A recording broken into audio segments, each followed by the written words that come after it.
Okay, welcome to Hopeifiers. Hopeifiers is a show about audacious optimism. It's a show about stories and dreams that you wish were true. So that's what Hopeifiers is about. I have a co-host. His name is Daniel Zapula. I like to call him Brother Daniel, and I'm hoping he'll be joining us soon. But in the meantime, I'll tell you about a dream that we share. Brother Daniel and I have this dream, and if you like this dream, I welcome you to adopt it as well. Now, before I do that, also, if you see on the bottom here, there's an email address and a phone number. If you want to call in, we can have a chat. So if you'd like to do that, please do. But here's the dream that we share together, where we see every human being on the planet, all the 7.8 billion of them, I think there is. So we see them all with one little millisecond of frame that we see every human being on the planet. And they're all the same. We are all the same in terms of what our needs are, how much food we need, how much water we need, that we need shelter, that we need medical protection, that we can't drink water that is going to give us sickness, and can't get bit by mosquitoes that's going to give us sickness, etc. So we all have a common ground that we all need. Then we have differences amongst us, right? We've got white and black and brown and yellow and red colors, and we've got different sizes and shapes and different languages and different gods that we believe in, or spiritual beliefs, different spiritual beliefs. That's what I'm trying to get at. So we have some differences. We have this commonality throughout. And then we have, as Brother Daniel would tell you, kind of a unique thing that each of us has a calling, a reason for us being, is what I'm starting to believe from Brother Daniel. So each of us has a calling this way. And so that's kind of the levels that we have here. So we're all human beings, always have been human beings, always will be human beings. The thing about us being all human beings is there's been times when some of us weren't regarded as being people, right? 500 years ago, people look like Brother Daniel would have been not a person, would have been property, would have been somebody that could have been bought or sold, right? And 150 years ago, our First Nations brethren were in Lethbridge, Alberta, the ancestral homes of the Blackfoot Nation. And here, 150 years ago, and until recent, then our First Nations brothers and sisters weren't regarded as people, right? You could take anything you want from them and put them somewhere else because they weren't a person. And 100 years ago, women weren't regarded as people either, were they? So always human beings, but different interpretations of who a person is, to the detriment of all of us, right? The amazing thing about this vision of these 7.8 billion people, and they have differences, but we all have this shared humanity that we have. But the thing about this was that they were all healthy. They all could do the things that were important for them to do. They could all be there for the relationships that are important for them to be there. They could all have the capacity to make a contribution that they wanted to make. So beautiful thing that they were all healthy. And then further, they were hopeful. In their eyes, you could see the hope. They were hopeful for a better future for themselves and for their kids. And then they were helping with what they spoke and what they did. They were there to help themselves and help others to have better lives. So that is our dream. So we call it 3H humans, that they are healthy, that they are hopeful, and that they are helping. And so that's kind of the concept that we build around with this show. Now, Brother Daniel is still not here. Perhaps I have to shoot him a text or something. But while I'm doing that, I'm going to tell you a story that I learned today that I thought was amazing. And it is, it wasn't today, it was yesterday, pardon me. Oop. All right, there we go. So we'll send him a text. He'll come. I'm sure he will. But in the meantime, I read this thing about, I am on Daniel. Okay. Apparently, I sent Daniel an old link. So let me just try and send him a new link. do, do, do, do, do.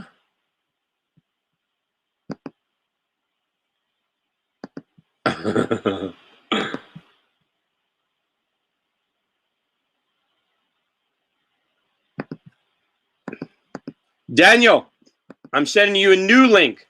Use this link instead, okay? All right, so there we go.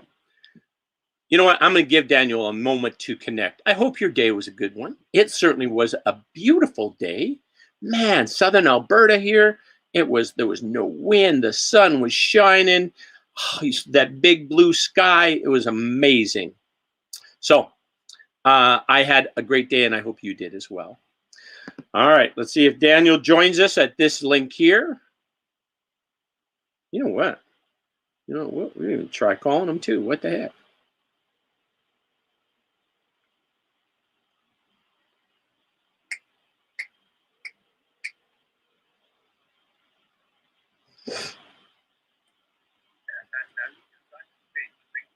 Yeah, just try again with the link I just sent you. I sent you another link. I don't know if there was some corruption with what I sent you, but try the one. Oh, there you are. There you are, my friend. There you are. There I am. Nice. So okay. Now I got some folks that from Vancouver who want me to send them the link or where to see us, and I just need to tell them where to find it. We are live on Facebook, right? Yes, we're live on Facebook. Okay. Hey, do you want your friends from Vancouver to join us on the show? Oh, let me just try to share on my Lions Den. How about that? All right, you do that. You know share how it to do that? How do I do this? Share? Yeah. I don't know. Just put me on. We can broadcast. How do I share it on my own private Facebook so that? Okay, I don't know how to do that right now. Okay. Let's see. What can we do? How could we do that for you? Just add the Lions Den. Okay, you know what? Hey, if I tag Lions Den. Yes, do it. That work? That will work. I'm going to go to the Lions Den. That's good. This is great. Do it. Okay, now you know what? You techie folks out there. Yeah, I don't think that worked. If you know how to do this, we want this feed to go on Daniel Zapula's Lions Den page is what we want to do it on. You know what? We're going to have to figure that. We'll see if anybody joins us. I did put the call out if they want to give us a call as well or send us an email, okay? Yes. Okay, so now, can I tell you? Oh, Jesse says, share a link from Facebook or copy. He's telling us something. Jesse needs the answer. Let's do it. Share a link from Facebook or copy a link they can post anywhere. So give it to me. I'll post it. All right. Look at this. Jesse's got this ready for us. So I'll hang on one sec. Do, do, do, do, do, do, do. Okay, so it's in the chat, my friend. So it's that is what he says will get us there. That you figure that out. Okay. Oh, he's gone. my co-host has left me. Oh, he's coming back. There he is. Where are my chats? Give it to me. I will share this because we will have a more a broader audience today. Okay, Jesse says I should text it to you, so I'm going to text it to you instead. Okay, here it comes in a text message to you, my friend. This is good. Okay, there it is. Okay.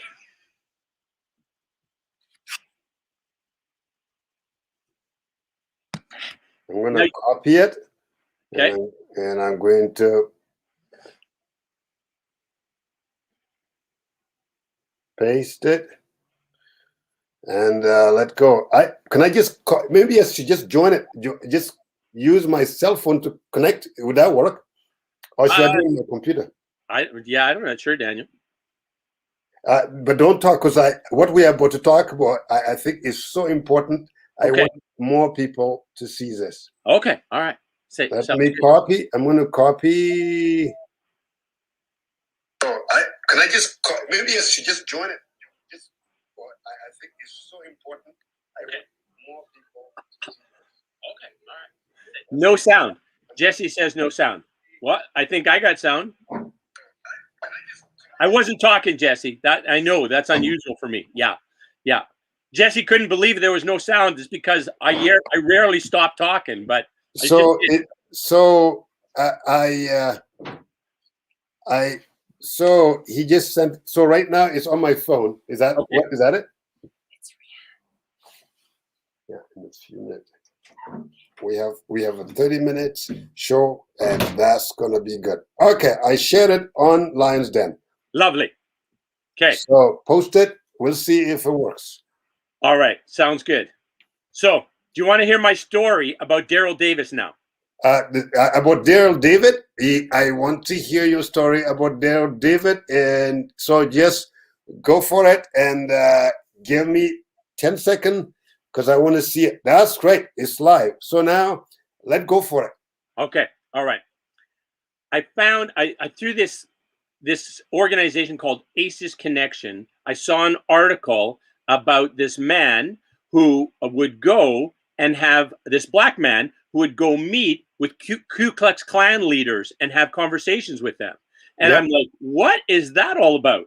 So anyways, this gentleman, when he was a boy, his dad was a big deal in the US government. And so they were stationed all over the world, right? All over the world. So the kids that he grew up with were, you know, white, yellow, black. It didn't matter. They were all different colors. They spoke different languages. That they did have different religious beliefs, but they're like the United Nations kind of thing. Every classroom, because he was with these other diplomats all over the world. So no, everybody was accepted. There was no question. There was no really racism because everybody was different, but that was okay. So his dad gets a posting in the United States. And that's fine. He gets a post in the United States, and the kids in his class say, hey, you should join Scouts. So he joins Scouts, and him and his Scout troop are going to go on a little parade. So they're in this parade, and there are this boy is getting hit with like soda cans and getting hit with rocks. And he's like, why are the people mad at the Scouts and throwing stuff at the Scouts, right? And then his Scout leaders came up and like went around him to protect him from the rocks and the bottles, and then had to kind of explain, I'm sorry, it's not the Scouts they're mad at, they're mad at you. And he was like, well, how can somebody that I have never met be mad at me? How does that make any sense, right? So this guy just goes and meets leaders of the Ku Klux Klan and has conversations with them. And many of these times, these guys say, first time I've ever met a black man. I've hated a black man forever. First time I've ever met one. Gee, they're pretty much like me. And so, and then some of these imperial wizards and whatever the hierarchy is in the KKK actually gave Daryl their robes and their hoods, saying, I'm not going to use these anymore. Here, my friend, you can have them. And I'm just thinking, this guy is incredible. And basically what his point is that ignorance is, of course, what fuels racism, right? In his case, he had already experienced as a little person all of the different nationalities, and he was okay with that, and they were okay with him. There was no problem. And it was here when he comes back to America as a whatever he is, 10 years old, something like that, and people start throwing rocks at him because of his color. But what an incredible story. I actually reached out to this guy and thought maybe he'll talk to me because I want to know more, because I think he's so amazingly confident and amazingly caring that he put himself in harm's way to have those conversations, right? Yeah. I guess it's important also because this is, I think they're celebrating, this is for many people as Black History months. And again, and I think that's so important to realize and to recognize the changes that has taken place in society. Sometimes people do not want to engage and to speak about these issues because of sensitivity. Obviously, like the story of Daryl is one thing, and they talk about, and I think, and your point is well taken, that sometimes ignorance and racism, sometimes they they go hand in hand, even though it doesn't excuse it, you No, know, no, no, but no. in the sense it doesn't, that's important, but there is something about education, and there's something about reaching out and having an open heart. To many people sometimes, and there is realities sometimes when you see somebody else that is that seem different, that our brain exaggerate the differences, and we begin living in those differences, and we make those differences, we exaggerate them, and they become toxic, and Yeah, it affects the environment, the relational environment in between people. yeah, And as such, that toxicity can reach a summit, and at a level that is, it become purely hate, vitriol, and violence. yes, And violence, again, when it's present, it manifests in various ways, right? And there can be, it's just, there's silence, but sometimes our silence could be a form of violence when there is a issue and when there is something of concern and we do not speak into sure. it. Yeah, Our yeah. silence can contribute to violence. But again, that's quite important. But it is so important to see and to notice and to celebrate the each and the smaller acts of redemption in between people. You know, that like we talked some time ago, is that how we all bleed red, and how the truth that we are all one. No matter what, we are one human family. It doesn't matter the color of your skin or how the religion that you practice, because it's a fact. We're all human, Hmm. and that alone is a big thing. It's not something we need to accomplish. We're all human. The more we accept and move and embrace that humanity, the more we make our experience on earth a sacred experience, and it has an incredible added value. And I think it's so important. I don't know if this is making, like, how this is Oh no. resonating to you when we talk about that. Yeah, yeah, yeah. No, I'm with you. You're making Yeah. real good sense to me. You're Yeah. preaching to the choir, my Yeah, friend. yes, and I'm that's, with you. yeah, Yeah, and it is so good. So for us to even take a moment to have a conversation about this, and I know in a minute we'll be talking about the environment and how a, a little change in an environment could infest the environment positively. yes, How yeah, something like a good action can change and profoundly change the world in which we live, yes. and Like how, Daryl's a good example. Like you yeah, think about a guy like Daryl and yeah, what he did, change a guy who was just spewing hate and wanting all blacks to be dead and blah blah blah, or saying all these outrageous things, to all of a sudden say, hey, man, these blacks are just like me. Like I'm mhm, okay with this. This is fine. This yes. I call this guy my friend, right? That's amazing. So Yes, and that sometimes it is that the only thing you can offer the world, and we only have a 20-minute to chat here, but the only thing you can really offer the world that can help in the healing is your presence. You see, your mhm. presence as you are, to know as we're known, to offer ourselves to the world. That's what creates peace. That's what creates joy. That's what redeems. Now, in that, and again, people will hear me again and again. Here it is. If you are present in the world as a mean-hearted person, you infest the world with that dereliction of personality, that present. You know, if you are here as an angry man, you attract other angry people around you. And if you are here, you are bitter, guess what? You defile others and you defile your own self.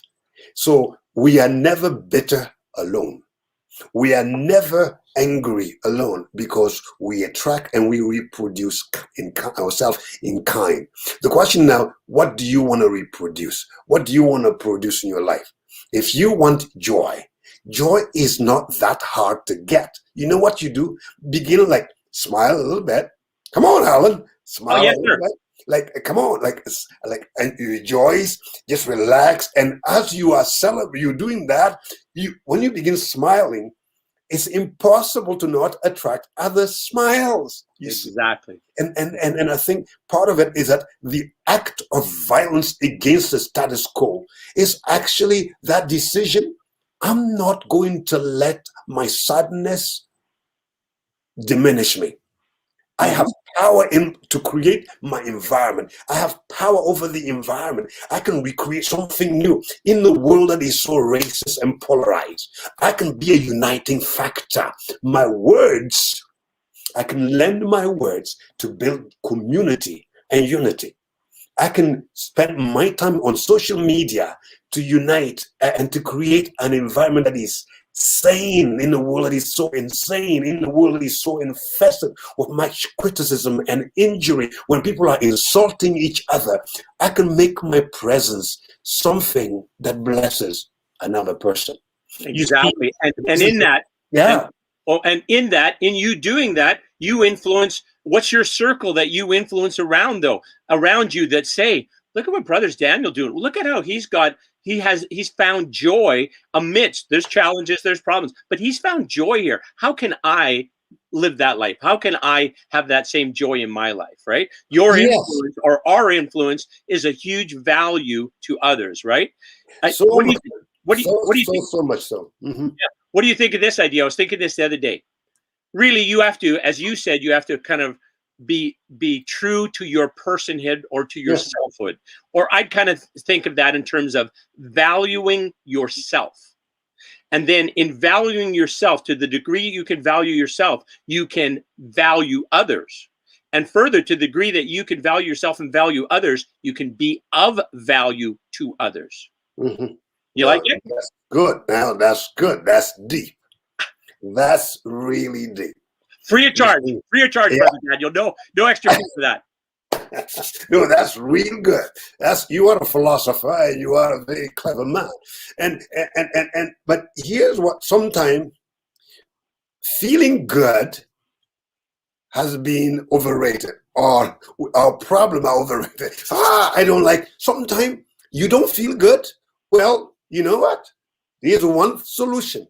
How about let's try this one? Begin to feel good. Just decide, like your body, the human body, it's a chemical factory.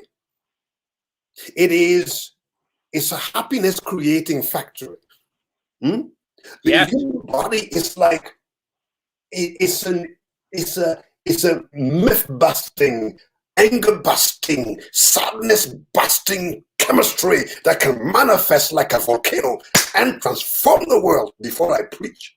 You see. So what I'm trying to say, there is so much in you, in your spirit, in your heart, that you can profoundly transform the world. So you don't need chocolate to change your world. There is so much chocolate inside you can produce that. Look at you. You're happy, young man. I am, but I like chocolate too, though. Eat it. It's inside. There's so much in you. You were telling me that there's so much chemistry in the body, in the brain that can produce joy and all those stuff. So when I begin to, and sometimes I don't feel like eating, but salad especially. But when I make salad, lately what I do, I take salads. I put some little great oil and the healthy one. So a little bit of salt. I like salt. A little bit of hot sauce. And then I shake the thing and I begin eating. First, I don't like it. And then I eat. And the more I eat, the more I want to eat. Appetite grows on me. And it has been Lent, so for me, a loss of salad has been really part of my practice. And eating it, and the more I eat it, the more I kind of like this. I want to do this. I want to eat this, more of this. And so it is when it comes to joy, when it comes to happiness, that you can produce it. When it comes to unity, when it comes to reaching out, to compassion. So again, we are brothers. Don't matter black, white, yellow, green. Don't matter the color of your shirt. Don't matter the problem you have. And you know what? When problems come, they have no color. Huh? When COVID has no color, it's no black, white, yellow. Like when difficulty comes, they come to us all, and we just need to reach out to each other and lend the shoulder, lend the hand. You see, and when we do, we change the environment in which we live. And when we change the environment, we change our neighborhood. When you change your neighborhood, you change your city. When you change your city, you change your province. When you change your province, you change your country. And when you change your country, you change the world. But hallelujah, Brother Daniel. Yes, my brother. So basically, it is that it's begin from me. If it ought to be, A.I. William used to say something. He wrote a great little booklet, and he says this: if it ought to be, it depends on me. Well, it's not always true. It doesn't always depend on you. But he's saying there's so much depend on you. It depends on your presence. It depends on the level of your attitude in the environment and the milieu in which you live. So tell me, what are 2 or 3 things you have done to change your working milieu, your work environment? Okay, well, I will, but I'm going to add one more thing about your eating thing. Remember, you're talking about the salad? Yes. Yeah, okay. There's another thing that I have noticed, and I want you to try this and see if it works for you. Food that is processed, if you chew it a lot, it doesn't taste any better. It tastes actually less. But food that is raw, like your salad, as an example, the more you chew it, the better it tastes, the more flavor it has. So processed food. Are you making this up? You try it. I've tried it. It works. Food, raw food that you eat that is not processed, the more you chew it, the better it tastes. Okay. I will try it. Okay. All right. Good. And we'll see Thursday. I'll try between here and next Thursday and see if it's changing. If it doesn't work, I'll tell the whole world that. All right. You'll tell the whole world, don't listen to that brother Alan. He doesn't know what he's talking about. Yes. You give it a try, my friend. But hear what you just said. Chewing food, it changed chewing raw food. You say it tastes good, and when something tastes good, you feel good. When you feel good, you make other people around you radiate that feel good around you, and basically our presence. Really, the quality of our presence can build qualitative community, or it can diminish the level of community we have. It's high time for us to take responsibility for the milieu and the environment. Because if you don't do something about it, who do you think should be doing that? Yeah.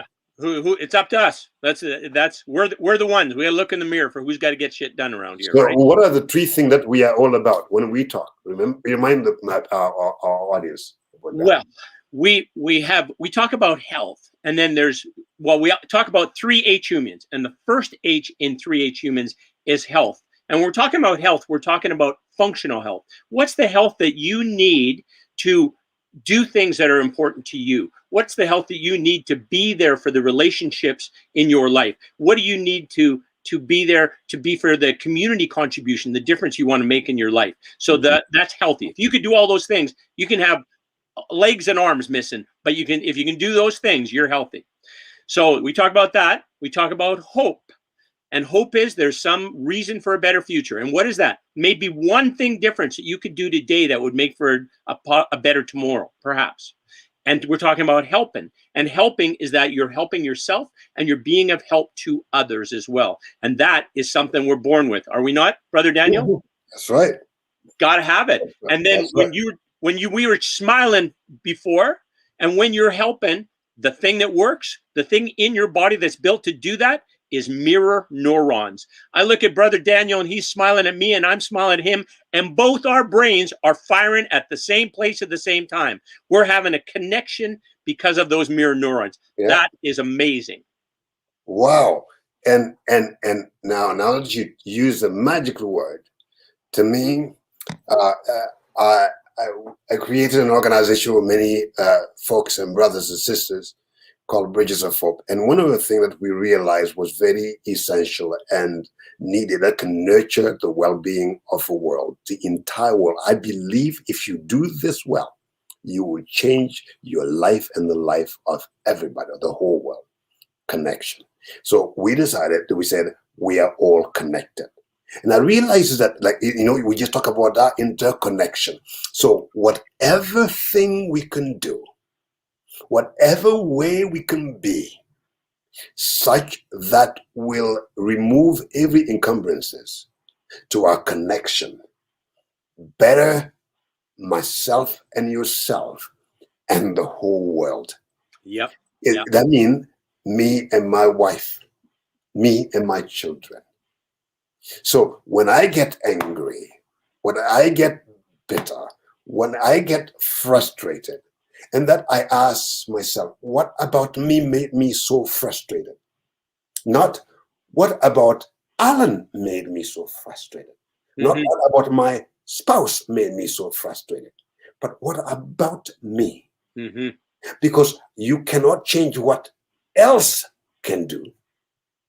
You can change what you can do, and you always do. Brother Daniel, let me interrupt you for a second.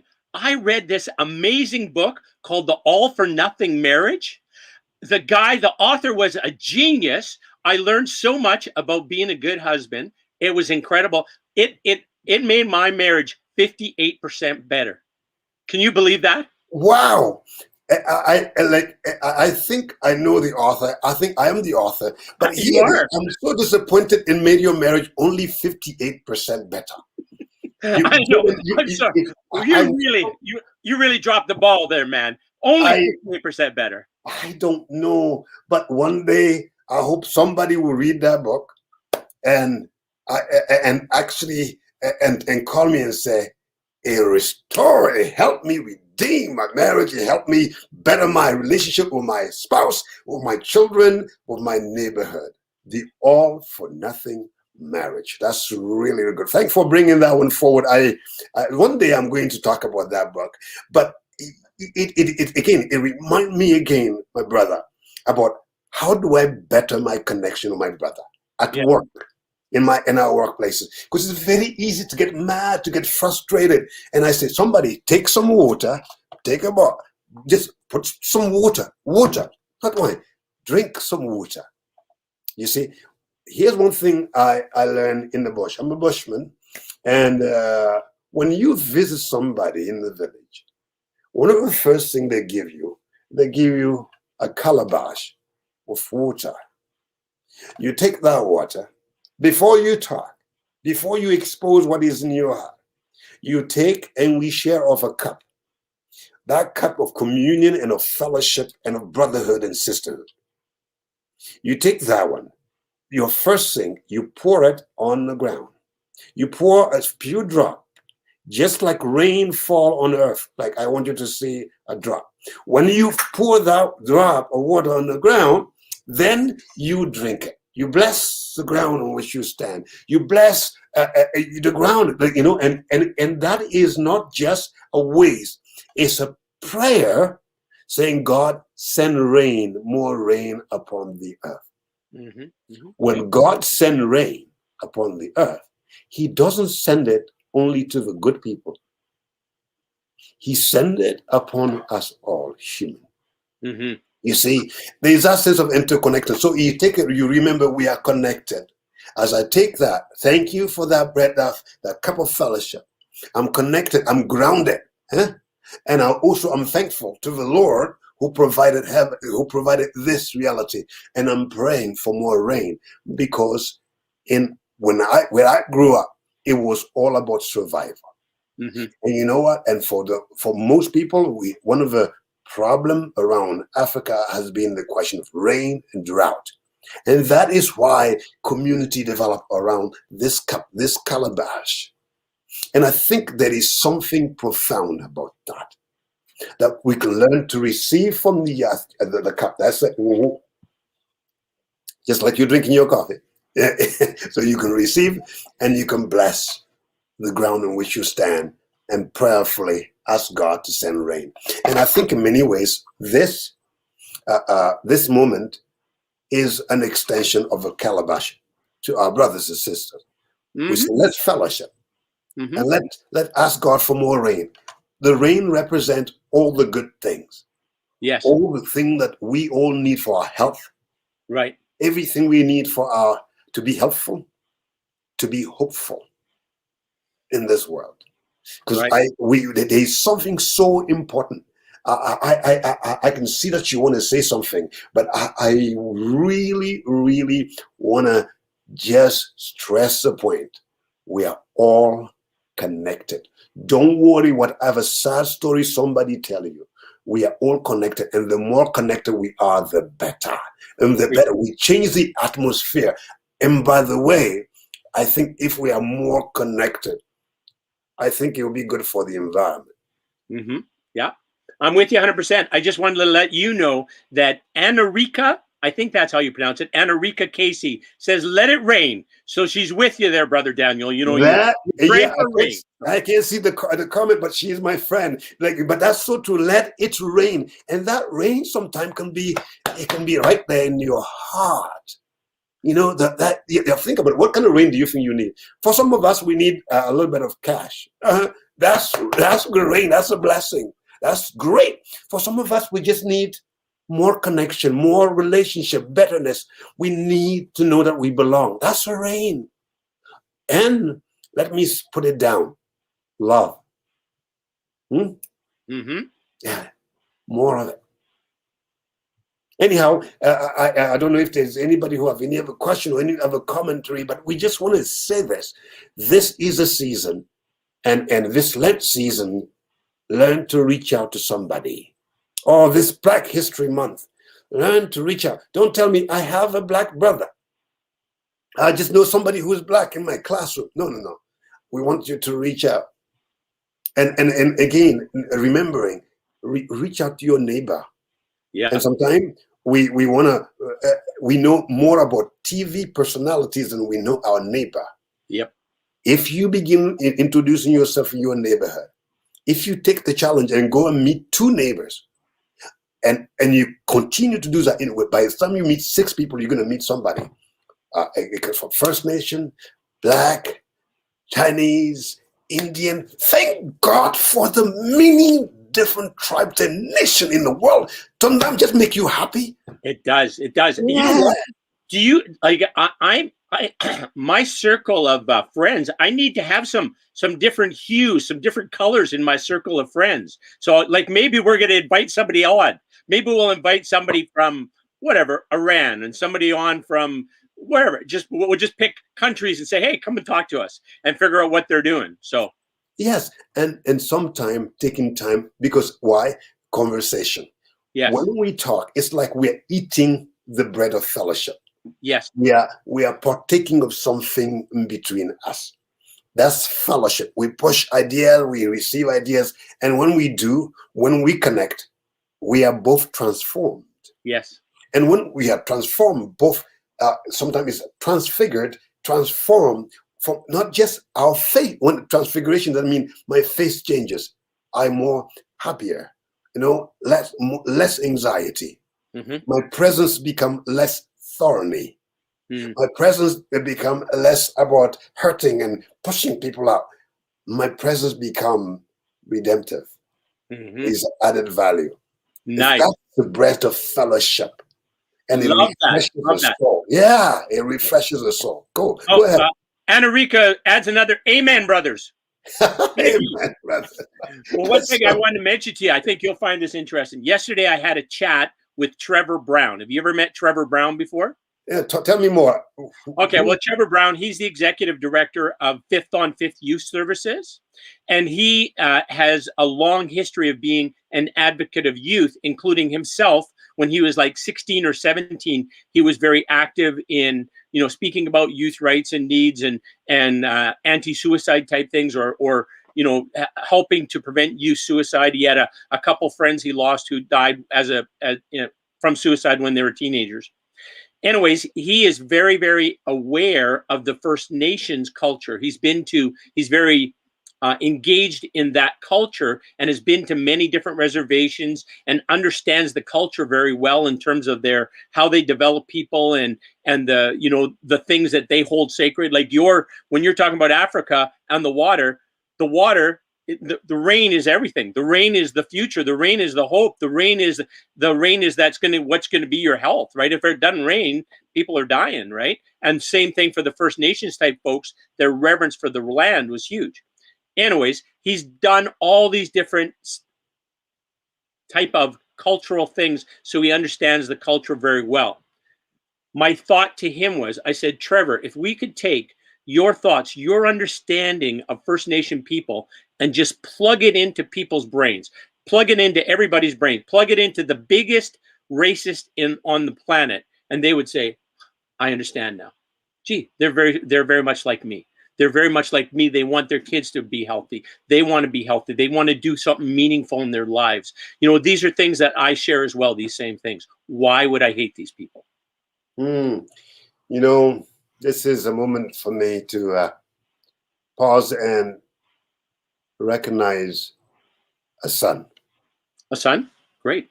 I got a phone call from a daughter, and she says urgent.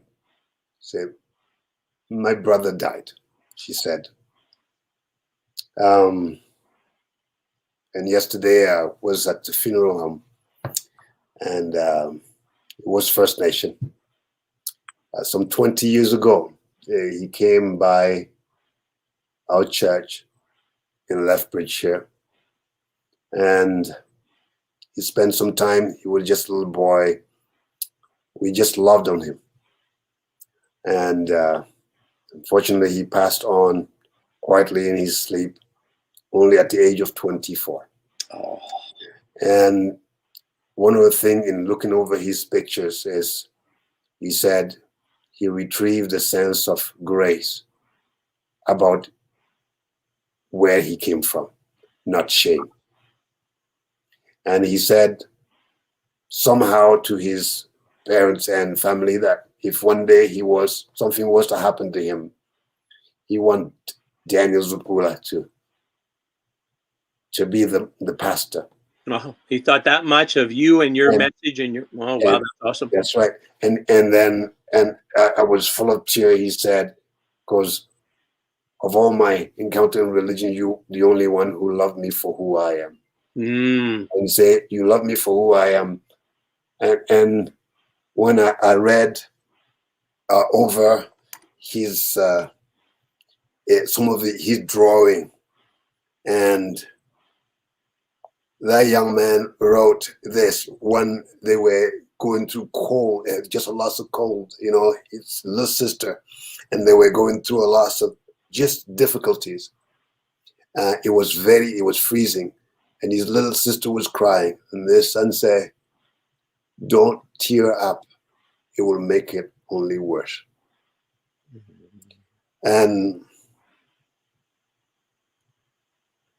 from being placed in different homes, he learned to keep his joy and his strength. Boaz, you're the man. I will be celebrating his funeral on Tuesday. But here's a life well lived, through pain, through challenges. At one time, he was struggling with drinking. He cut his hair as a saying to say, I cut this off my life. He fought until he died. I want to be like this guy. To accept who I am and to celebrate and be grateful. And even if I but live one more day, that I will accept me and love and welcome other people just as they are, not for how much I can change them in my image, not for how much I can make them look like me or be like me or like what I like. No, but who they are, and for their God-given grace, because we have each been given grace, measure by measure, measure for measure.